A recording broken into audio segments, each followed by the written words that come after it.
Ladies and gentlemen, welcome to our latest podcast. Now, it's obviously a very topical and sad thing that's going on in the Middle East right now. So that's why we thought we'd get along one of the leading companies in Israel that is providing defense around the world and towards its people. It's a drone connectivity company, and that's done major ways. And we're very fortunate to have the CEO of this company. It's Elsight. The ticker is ELS. Yoav, how are you today, my friend? Hi, John. I'm great. Thank you very much for having me, and great to be here. Always a pleasure. And before we get into it, I hope this all ends soon and you stay well and safe in Tel Aviv. I've been there and it's a beautiful city.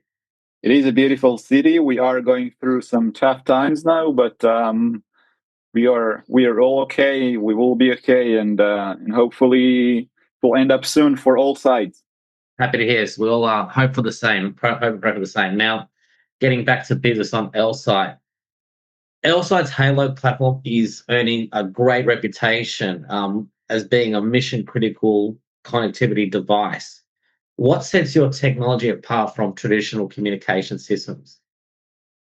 It's an interesting question. Most of the communication solutions today in the market, which can fit to tactical or strategic, but on the move solutions. And that, by the way, not necessarily in defense. That can be for our cars, for example. Think about how many times it happens to you that you are on a Zoom call in your car driving back home or to the office, and something happened to the network and you're disconnected, and now you need to reconnect or you need to wait until you have the network back.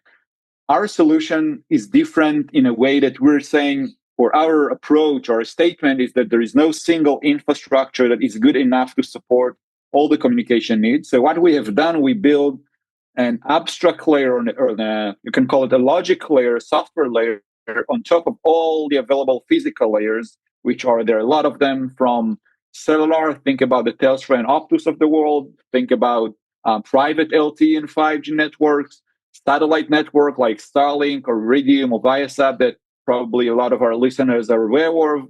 A lot of point-to-point kind of communication. Think about private point-to-point like Wi-Fi, what we know from our homes, but there are some more broadly deployed network. So, and all of them are great, but none of them is perfect to provide the necessary, what we call connection confidence. And we're taking all of those available networks, combine them into one pipeline, which is secure, redundant, and high bandwidth.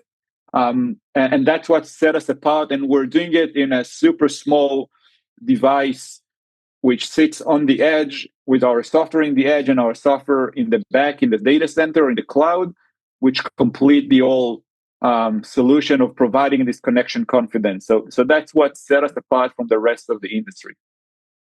Now, Elsight has made clear strides in the autonomous drones and vehicle space. Where do you see the stronger market demand right now, and how are those used to translate into long term reoccurring revenue? So first of all, market-wise, let's take that. I mean, I think today it's obvious to a lot of our listeners, again, or to whomever watching news, that drones and unmanned systems are all over the place in defense and homeland security today, because what the world is seeing in the Ukraine-Russia conflict, what they're seeing in the Middle East conflict, in different parts of the world. So it's all about drones and unmanned, and we'll talk about the trends that we're seeing there coming from governments.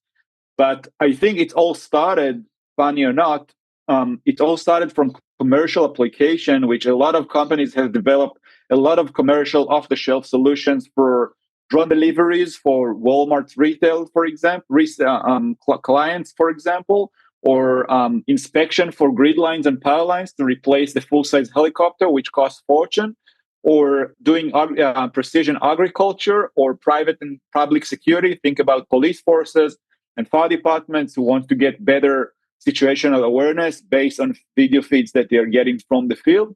So those are the two main markets, the commercial market on one hand with many different applications, and the defense market on the other hand. From what we're seeing today, a lot of the revenue or a lot of the activity in the ecosystem, by the way, it's not only for Elsight, but for the entire ecosystem, it mainly will be in defense and homeland security. At least I will try to guesstimate 18 to 24 months. But beyond that, we are seeing a lot happening also in the commercial market. The current administration in the US, for example, just signed a bill. The president there, Trump, just signed a bill of how they're going to promote advanced air mobility and drone deliveries in the US, which is pure commercial application.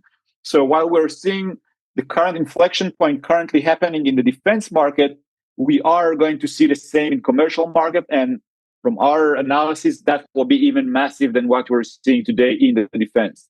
Going to your second part of the question about how it's all play into our business model. So Elsight business model, based on what I just read about how the technology works, we have three main elements to the business model. One is the actual hardware cell. So every drone has to buy a small unit, we call it the Halo, which sits on the actual drone.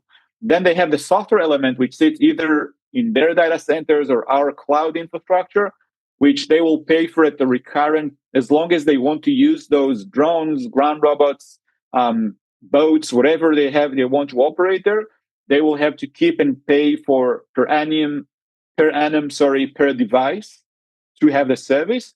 And the third element, because we are utilizing the entire spectrum, so today we're also offering, as part of our bundle, let's call it, we also offer the SIM card themselves. So we want to give the customers or the partners the one-stop shop experience, that they have everything from us, which include the Telstra and Optus SIM cards, for example. So that's the holistic approach we have to provide customers with as much value as we can. Now, recently you've won many contracts, but the most recent one is being in Europe. From a geographical perspective, is Europe the target market for Elsight right now? It will be a good argument to say if it will be Europe or the US, but there are definitely somewhere there, those two. And the reason being, again, if I'll go back to the point I made before and little elaborate on that, the two main trends that we're currently seeing in governments around the world, and Europe even more specifically, again, because of the geopolitical climate, let's call it, around this region, is that one, governments are spending much more in defense from their budget. So we're seeing Sweden said that they're going to increase to 3.5% of GDP. We saw Germany increase from tens of millions of euros, to high hundreds of billions of euros. I saw the other day that France is coming up with a new initiative for European countries, not as part of NATO, but as external to NATO, to also build capacity there of hundreds of billions of dollars. So one trend is about how much those governments are going to invest in defense. Another interesting trend that we're seeing is how much of those budgets are going to be to unmanned systems. And that's equally important to the size of the budgets. Looking on the new British doctrine, for example, they just put it out 2 or 3 weeks ago. They call it the 20-40-40 doctrine. And that's just one example. And they're saying that 20% is going to be allocated for standard manned solutions like tanks, vehicles, you name it. 40% is going to be for a cheap, uncrewed systems that go only one direction. Another 40% is going to be to more sophisticated systems. It means that 80% of the army budget for equipment is going to be unmanned. And that's just massive. That just represents the opportunity that we have in front of us, which we literally just started to scratch the surface. Now, recently, when you were visiting in Australia, I had the pleasure of catching up with you, and I was very pleased because you were one of the small cap companies in Australia that comes and visits me and not asking me for money. So that made me very pleased. So my question is, how do you manage to grow whilst maintaining that financial discipline? Does that hinder Elsight's growth? I'll start with I'll call it ideology, that sometimes, in the startup world, and I'll put Elsight in this bucket of tech startups, companies are mistakenly think that the goal is to raise as much capital as possible and to have hundreds or thousands of people on board. And that just, for me, losing the way of creating sustainable, profitable business. I mean, we first need to build the sustainable unit economics mechanism that just makes sense and is super profitable, and then to iterate on that. So while today we feel that we build this mechanism, and just to talk about numbers, of those contracts that you mentioned, today they get up to $16 million US in value. from what we already announced to the market. It's all already out there. The profit margins are super high. We're talking about 70, 80% gross margins on those sales. That include the recurrent and the one-time fees. It's also create super good cash flow because the way those, again, and we put everything in the announcement, because the way the payment terms that we were able to negotiate with those contracts. So it's actually accelerate or put us in a better position in terms of cash flow rather than having the need for working capital. And this is how we build the business, making it profitable, sustainable, with a rapid growth rate. That's what we have been trying to build. And thankfully, we now can share with the market the results of the strategy that we put in place a long time ago, and now we start to see the fruits of it. Yoav, you've done an amazing job. We really appreciate your time. The growth has been phenomenal. Can't wait to speak to you in 6 and 12 months' time when I anticipate for further growth and even bigger contracts. Happy to do so. Thank you very much. And thank you for having me. No worries, my friend, and stay safe.